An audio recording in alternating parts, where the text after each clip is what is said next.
Good morning and welcome back to another We Are Sunderland Morning Briefing. You're joined with Matt Hewitt and Joe Ramage, two writers for our new site. We are now live. You can head over there, take advantage of our launch offer. It's £1 for just 6 months of coverage. James Hunter joined us yesterday. He's just one of a number of columnists who will have bringing you expert sort of analysis and their expertise. We've also had the first fan letter go up. So if you're interested in sharing your thoughts, do get in touch and let us know. We're in partnership with the Sunderland Fan Museum, and let's get straight into it. Joe, how are you doing? Yeah, not bad. It's just another week in Sunderland, isn't it? Preparing for Hull Friday night. It's important to see a reaction from that, isn't it? After Saturday and the way things have gone. But obviously now that we're halfway through the transfer window, I think that's where a lot of attention is focused, isn't it? Because there's still to be any activity. So just feels as though, what are we, sort of a fortnight still to go in the window, that things need to ramp up a little bit, doesn't it? Yeah, I mean, just on Hull, I mean, they played last night, didn't they, in the FA Cup? I think they made a number of changes, so that'll be another interesting dynamic to take into consideration when it comes to the game on Friday night. I mean, I have been impressed by Hull from what I've seen this season. We watched them away from home on Boxing Day, and Sunderland came away with 3 points, but there were danger signs there, weren't there? Yeah, there was. They were up there for a reason. When you get to this point of the season, I think if the tables does start to take a little bit of shape, doesn't it? I know you always kind of tend to get one or two who might make late charges in this division, but they're there or thereabouts for a reason. Liam Rosenior's done a good job there. It'll be quite an interesting dynamic, this one, because of the close proximity of the games. How does that match up? Because you have a good idea of how each other sets up. Not too much will have changed in that time. So, but with Sunderland being at home, that the onus will be on them to try and take the game to Hull, which is perhaps not what we saw down there. How they contained them, certainly out of possession and things like that. So it's an interesting battle, but it's an important one, really important. Michael Beale said that, didn't he, after the Ipswich game, that Sunderland need to get back to winning ways, especially at home. Yeah, I mean, just on the games at home so far, I mean, Coventry, wasn't great. We'll sort of write that one off. But Preston at home, first half, really good. It was like Jekyll and Hyde. First half, really good. Second half, pretty poor. Newcastle at home, I don't think anybody was really expecting anything from that. So this next sort of run of games is a real sort of indication as to what we'll see from Michael Beale's sides at home. We've got a bit of a brief sort of view at how they'll set up away from home. Teams like Ipswich and Hull, they look to counter, frustrate them. Rotherham, again, that was a bit of a poor display. Albeit I think you would have taken, 7 points from those festive games. You would have taken maybe a draw at Hull. But yeah, interesting to see how they set up at home. I mean, just to touch back on that Preston game, they came out flying. I was really impressed first half anyway. It'll be interesting to see how they approach Hull in particular, because they are dangerous. They've got a number of dangerous individuals. Someone who you did a little bit on, Fabio Carvalho. I know we touched on him. You did a bit of in-depth analysis sort of on him and compared him with Jack Clarke. What did you find out when you did that? Yeah, it's just an interesting one, isn't it? If you look at his numbers from when he was last in the Championship with Fulham, he wasn't far away from the kind of figures that we're seeing from Jack Clarke, maybe not in terms of goals, but he just represents it, for me, it's a kind of player that could Sunderland have gone and got. The onus has been so much and the pressure's been so much on Jack Clarke to deliver. You kind of just need, it feels as though that needs to be spread out a little bit. Now, I know obviously he's not necessarily hit the ground running at all, and you could go through any player that signs for any playoff rival, couldn't we? But just with the kind of reputation that he's had over the last couple of years, he was an interesting one to have a look at. And it'll be interesting to see him in action on Friday, assuming that he'll play. But about the games as well, like you said, 2 games at home, it's important, isn't it? And to get back to winning ways, like we said, they just need to find a bit of consistency, because Michael Beale's now he's had a couple of weeks on the training ground without game after game after game. Yeah. And like you said, we should be starting to see something of a bit of a blueprint as to how Sunderland are going to be under Michael Beale, whether that's a Sunderland at home team or a Sunderland away team. I think I said it after the Ipswich game. I'm struggling a little bit to know what the identity is at the moment. So that's one thing I will be looking out for in these 2 games at home, just to see whether it's going to be Sunderland on the front foot, or whether there's going to be a change in shape again, because we saw the change in shape, didn't we, at Hull? Yeah, I mean, again, the way Sunderland set up, I know it was under Mike Dodds, but at Leeds United in particular, where they got that result, I think it was back three. We haven't really seen that yet. We've seen quite a consistent lineup. We haven't seen any changes in particular. Whether his hands are tied, I know you did a bit on obviously injuries, and I would like to see a little bit of rotation, maybe. I know I've said on here before, just mix things up a little bit. Let's see these young players. Jensen Seal, I think he played really well against Leeds. Out of position, right back at Hull, still did pretty well. I just think just give them a go. Let's have a look. I understand that these are teams, at the top who you'll be competing with come the end of the season, but I'd like to see them give it a go. Just to pick up on a point that you said earlier, just to go back to Carvalho, being one of the players that you would like to see Sunderland linked with. Another one of those is Amad Diallo, and there's been plenty of speculation linking him with Middlesbrough and this transfer window past couple of days. I found it interesting, just some of the speculation. Obviously, last night he shared a photo of himself in a Sunderland shirt this morning. I mean, what do you think of that? I mean, certainly he's the type of player that Sunderland need. They know all about him. Blockbuster in the final third. He would give the club, what they're missing on that right-hand side at times. Patrick Roberts, really consistent. Pritchard, consistent. But Diallo was one of the standout performers in the Championship last year. And when Jack Clarke has an off day, someone else steps up and take it up. I think if you have Clarke on one side and Diallo on the other, teams will fear Sunderland. Yeah, right. So, I mean, he proved that last season. His link up with Roberts in particular was really effective. But it's just one of those. It's a classic case of fans falling in love with a lone player, isn't it? He did that well last season, and there's been quite a lot of flirtation over the summer and even through this window, like you said there from last night. The Middlesbrough link is interesting. Michael Carrick's connections with Manchester United, you would think would put him in a favourable position, but it does feel as though the player seems set, if he is going to go on loan at the Championship, would be set for a return to Sunderland. I don't see how Sunderland could possibly let him go to Middlesbrough if that was going to, if that was to be in the works. I think, that the way supporters are at the moment, there's a little bit of frustration, isn't there? Things on field, off field. That would only add to it if Amad was allowed to go to Middlesbrough. So if that is something that is viable, or if Middlesbrough certainly think that's viable, for me, I think Sunderland have to be all over that. They have to be competing with that. Whether it comes down to wages or anything, you would like to think that the players' experience here last season would then stand Sunderland in good stead. But you talk about the number. I think he contributed 14 goals and 4 assists. So that is how big of a player he could be. Over a second half of the season, reduce them a little bit. But they're the sort of numbers that Jack Clarke's on at the minute. Outside of that, I think Dan Neil's the highest goal scorer with 4. So it's clear what Sunderland need. Whether it is through the middle as an out-and-out forward, as we've spoken about sort of ad nauseum. Diallo is somewhat. The thing with Diallo is you're not taking a risk really, because you know what you're getting from him, and that could be key in the second half of the season to be able to bring in, albeit he's still only young. I think he's 20.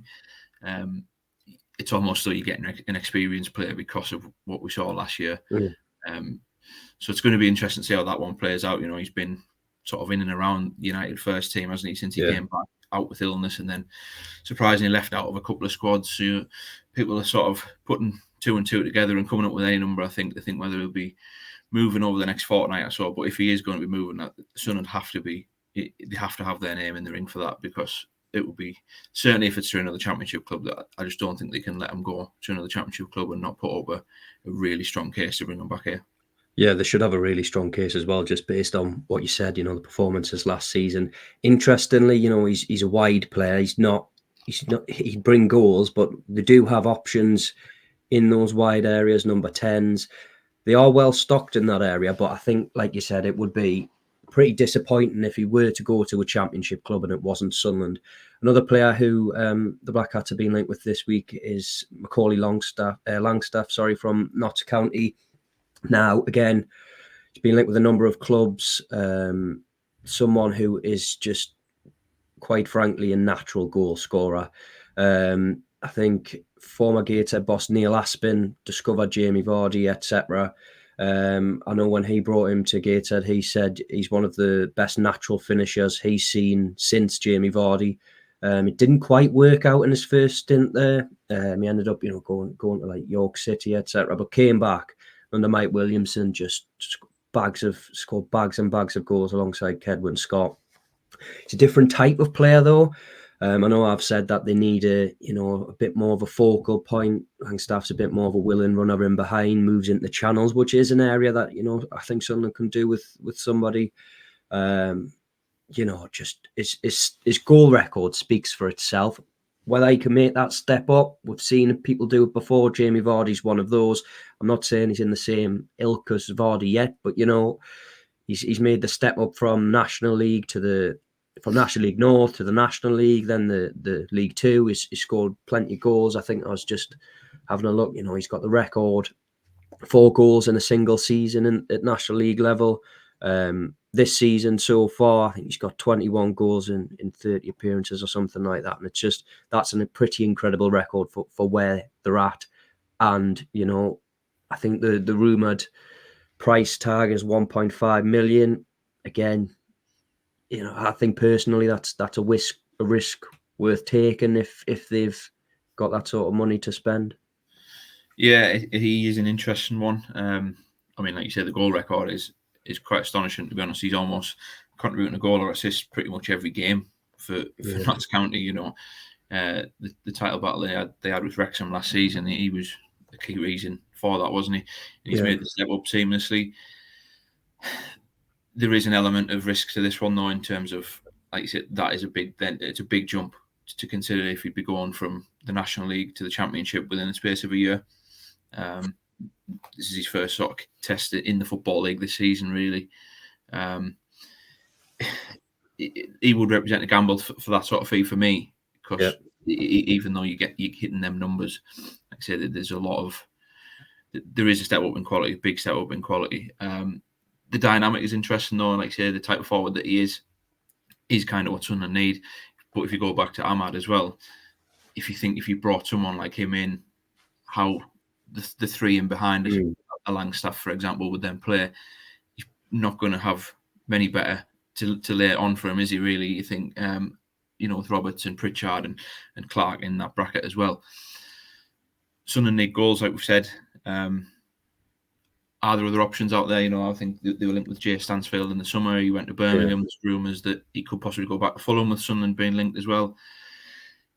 There's plenty of names. You could say the same about him, but he's gone into Birmingham and scored 7 or 8 goals this season, I think it is, off the top of my head. So I suppose the point I'm trying to make in a roundabout way is there's risk to more signings, isn't there? But I think Langstaff's 25, 26, so he's experienced that way in terms of age compared to some of the rest in Sunderland's squad. But the step up it is a big jump. Now, he's certainly in form, so as a striker, you would imagine he'd relish something like that. They just thrive off putting the ball in the back of the net. But we've seen it this season with the 4 that got brought in, particularly if you think of Mason Burstow, for example. I think we heard Tony Mowbray say that he's breaking the net in training, coming from Chelsea. He scored for Chelsea in pre-season, and it hasn't worked out. So these things, there are mitigating circumstances with them all, and it's difficult to adjust. Coming back here, he is from the area, so that wouldn't necessarily be a problem as well. So there's plenty of pros and cons to both sides, but there is certainly more of an element of risk with that one if that were to lead to something for me. Yeah, I completely understand that as well. Just obviously it's a lesser scale. I had a similar sort of opinion when he left Gateshead to join Notts County. I was like, oh, well, he'd obviously be playing with better players. It's the first time, to be honest, second stint, at Gateshead first, when they won promotion, was the first time he'd scored that many goals in a season. Question marks whether he could do it again, but he just blew that out the water. I think, having watched him, he is the type of player that I think Sunderland should be going for. Like you've said, obviously there's the jump. Will it work? Will it won't work? It's just a case of time. Time will tell. I do think that's something they should be looking at. It's interesting, isn't it, though, because we've spoken about the model, what sort of players they are looking at. Just for your Brentfords, for example, lost Ollie Watkins, replaced Ivan Toney. that's an approach we haven't sort of seen from Sunderland yet. Looking at players upcoming from lesser divisions, obviously you're always going to get, conversations about will they be able to make the step up? Are they ready? Sometimes you've just got to take that gamble. If it doesn't work, you can hold your hands up and say, look, yeah, didn't work, tried, move on to the next one. But it's interesting. An interesting one, particularly, with his time at Peterborough. Obviously, I think that was League One, so one division higher, but that is an interesting one because you look at what he's done now and probably what he's on the brink of doing in terms of a move to a top 6 club coming up. So he's an interesting one, and that will be an example that you could put with Langstaff as well. But again, there will be an element of risk in it, and Sunderland kind of need a here and now at the moment. I think you need someone to come in and really hit the ground running, certainly in terms of goals scored. I know we're going back to Amad there. He might not necessarily come in and hit goals straight out the bat, but kind of what you're going to get with him. And that there wouldn't be as much risk on that because of that. Yeah, I do think with Langstaff, just obviously we're not throwing all eggs in one basket. It is, of course, transfer speculation at the moment. But yeah, like you said, from the area, part of the problem that's been mentioned from Tony Mowbray is, the language barriers between I think it was Nazari Rusin, that sort of thing. Beale is bilingual. He can't speak Portuguese. He says broken Spanish. So they've got that element in the sense of, Eliza Mayenda, Luis Semedo. It's one of those, isn't it? We'll see. We're speaking with Beale later today, so hopefully we'll get a little bit more insight or how Sunderland are faring behind the scenes. I know that whole city are working to try and bring him one in, just from what I've seen online on social media, but they don't think that'll happen in time for the game against Sunderland. It would be a good boost to see Sunderland bring somebody in before then. It would, yeah. I think it just kind of needs that, doesn't it? Supporters need to know that there is something going on. It's okay saying it at a press conference, saying we're working behind the scenes. You need to see something being close. You need to see something being to fruition. Like I say, there's only 2 weeks left. You don't want to get yourself into the situation of sort of rushing and panicking in that final week and then the final few days, because it doesn't instill you with confidence. We talk about them all. I think we said this. They say how they like to be forward thinking, and they've been looking at targets sort of from the end of the summer window throughout this sort of first half of the season. I know it doesn't always work like that, but you see other clubs who then go and make signings in the first week or 2 weeks of the window, and Sunderland don't, and it does lead to frustration. And you can't really argue against that, because then you kind of think, well, why aren't these deals being done? Why, if you're watching players in that time, or if there's some that in the summer that didn't come off, for example, why can't you maybe get them done early in the window and then they can bed in rather than being right at the deadline? Then you're already well into the second half of the season then. So it's a catch-22, because it is difficult. I mean, every manager always says how difficult the January transfer window is. The problem is it only gets more difficult the later in the window that you get, because you get people panic buying, or the prices and fees may inflate because of that as well. So it is a tricky one, but they need, it just feels like they need something to start turning in terms of fans knowing that something's happening. Yeah, like I said, we'll be bringing you, every word from Michael Beale's press conference later today. Make sure that you head over to We Are Sunderland. As I said, we're now live. You can take advantage of our launch offer, where it's 6 months of subscription for just £1. I'll be Matty Hewitt, Joe Ramage. Thanks for joining us. We'll be back with another morning briefing on Friday, just ahead of the game.